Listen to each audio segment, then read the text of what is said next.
Welcome to the podcast. It's Monday. Chris Graham joined by Rod Mullins. We're going to talk some NASCAR. Talladega on Sunday, Rod. And yep, we had the big one on the last lap. Yeah. Bubba Wallace got the white flag in overtime. He tried a couple of blocks. On the third one, Ryan Blaney bumped him, and it seemed like it took half the field out. Kyle Busch in the right spot at the right time. Boy, there was a lot to unpack there just in that last couple of laps. Yeah, and we're also missing the move by Ross Chastain, too, when he tried to go in and split the difference between the two rows of cars. And then when he does that, he gets squeezed out. Then everything starts right after that, too. So, they had some trouble with this race. But I kind of had said, I wouldn't be surprised to see Kyle Busch, make it into victory lane with this race because, he's got everything in the world to prove right now, and he's proven it for RCR. And, he was in the right place at the right time, but he did something that a lot of the drivers, I don't think they did. And that was he gambled. He gambled with what he had of fuel. They weren't sure he was going to be able to stay out, even if they did go into an overtime period. He just used what he could. And, being from Las Vegas, I guess that kind of helped him out a little bit. You kind of play around with the odds a little bit, and he took the chance, even though his crew chief told him, I think you need to come in. And he went ahead and ignored it anyway. And he stayed out on the track. And it was probably the best thing in the world he could have done. Yeah, he ignored it. I think he said too after the race that by the time they had decided to send him down into the pits, he'd already kind of passed the area where he could have made it in there safely. So right. A little bit of a gamble there. He didn't know if he was going to run out of gas or not. Was it Ty Gibbs that actually did run out of gas on that second restart? Yes, he did. Yeah, he did. He on the restart, he did. And just as soon as he gave it gas, all of a sudden, boom, it just went. He started pulling down to the apron of the racetrack and getting out of the way, and everybody took off around him. But, I guess you could say too, this other thing that happened with Kyle Busch, he talked about one of these things, sometimes you got to be lucky, and you've got to, the races are going to come down to a situation where you've got to take them when they come your way. And, he's, example of this. He did that at Bristol here a year ago when he was in the right place at the right time. And he took advantage of Chase Briscoe and Tyler Reddick getting turned around. And he went ahead and he went through there and he won the race. This time around, this track had not exactly been good to him over the last 15 years. He's not exactly finished the best in some of these races, but he managed to stay up close to the front and watch everybody else kind of pick themselves off and then have to go and have to come in and pit. But you mentioned about Bubba Wallace, I'm telling you, right there toward the end, they exchanged the lead, the final two laps of the race. And you really wondered whether or not Bubba was going to get picked, and get this win out of it like he was hoping. But like you said, Ryan Blaney, he got tagged by Ryan Blaney there as they were trying to vie for the lead, just as the white flag flew, signaling the one lap to go. And then here he came around, and Kyle Busch ended up, getting the checkers right there under the overtime period. But getting back to that one thing of that wreck with Ross Chastain and then triggering that big wreck. A lot of people have been saying that it was a racing deal. It was one of those things. You've got to take a chance when you get down to less than 3 laps to go and stuff. You really need to make your move. These guys had started back, I guess, from a restart is what they had done once again after one of the other wrecks had happened. But what happened was, I think more than anything else, Ross Chastain was trying to make something happen, and he was hoping he would be the benefactor out of it. But my own opinion about it, I think that knowing it was close quarters, I think he made a real bonehead move. Some people might say, it's a racing deal. Yeah, it was. But I think with those cars going 195, almost 200 miles an hour, knowing what they do, knowing that the slight little tap will send one of those cars spinning, he tried to thread that needle, and obviously he got stuck in the process by the needle when he was trying to thread it. So he didn't make it and didn't finish the race where he wanted to be at. That was in victory lane. Wallace, you mentioned, I mean, that the last couple, that was so much else going on in his race, but the last couple of Right. laps, so much breaking down on that restart there in overtime. Wallace, I think, started fourth in the restart. He worked his way up. He ended up taking the lead before the white flag, and Mhm.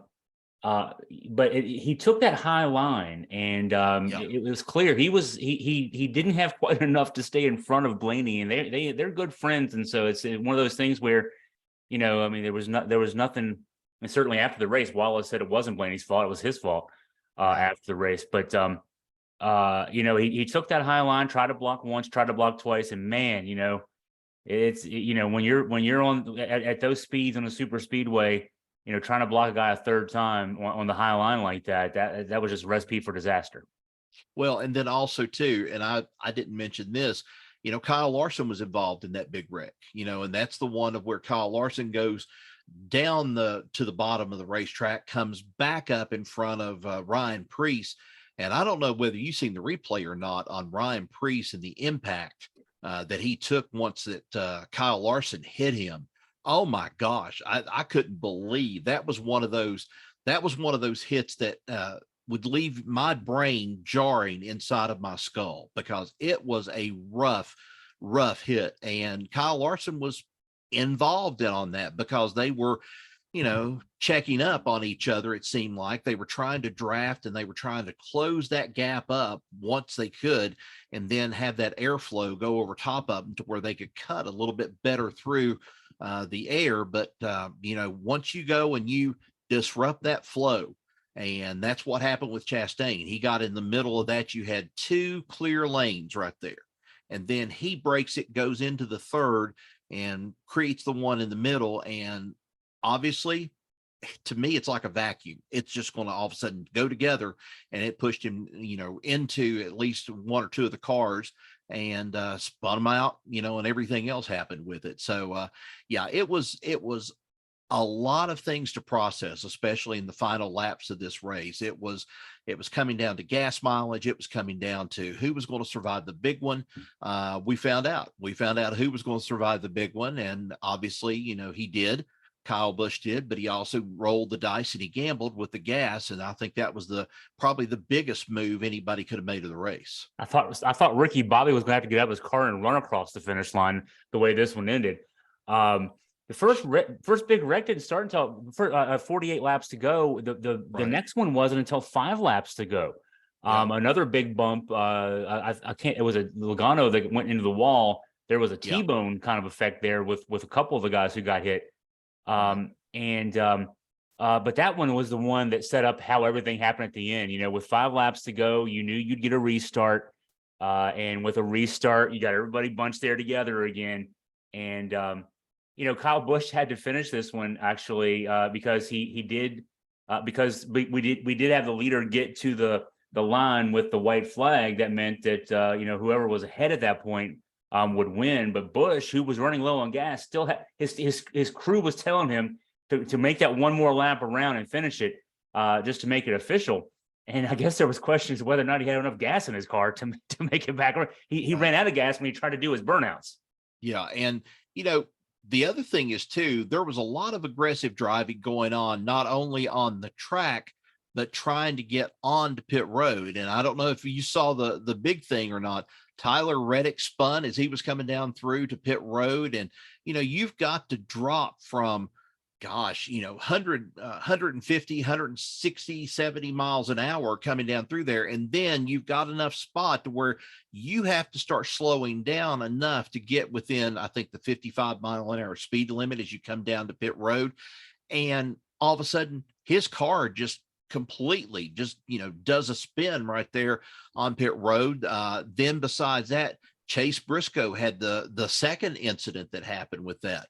Now, whether or not they were just taking it too fast, I know there were some speeding penalties yesterday they had to take care of, but it was obviously one of those things of where they didn't want to wear the brakes out. You don't want to go and put the brakes on and just continuously hold those brakes as you're trying to slow down. You've got to let off on them a little bit. It could have been the way that they applied the pressure to the brakes, and then all of a sudden could have been just one little thing that could have just disrupted the flow there on the track. It could have been a spot of moisture. I don't know what, but it definitely slung them around is what it did. And, it changed the scope of the race there, but you really have to give Chase Elliott a lot of kudos for this race too, because, he finished 12th in this race, led 7 laps. He also won one of the stage parts of the race, and doing all this with a broken leg. And, of course he's healing back and so forth, but it's like, he didn't miss a beat. He was out there. It just, unfortunately, he just didn't have the car, what he needed with the horsepower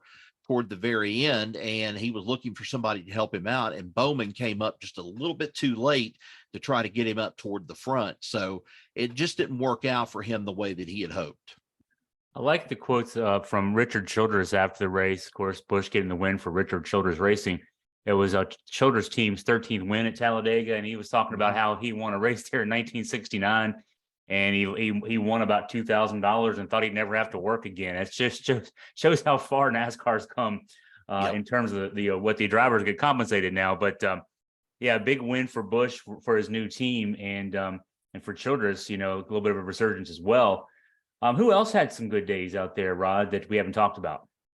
Well, I guess probably more than anything else, we bragged about Bubba Wallace. Bubba Wallace had a good day, although he finished 28th. He was, like I said, he was in contention to probably win that race more than anything else.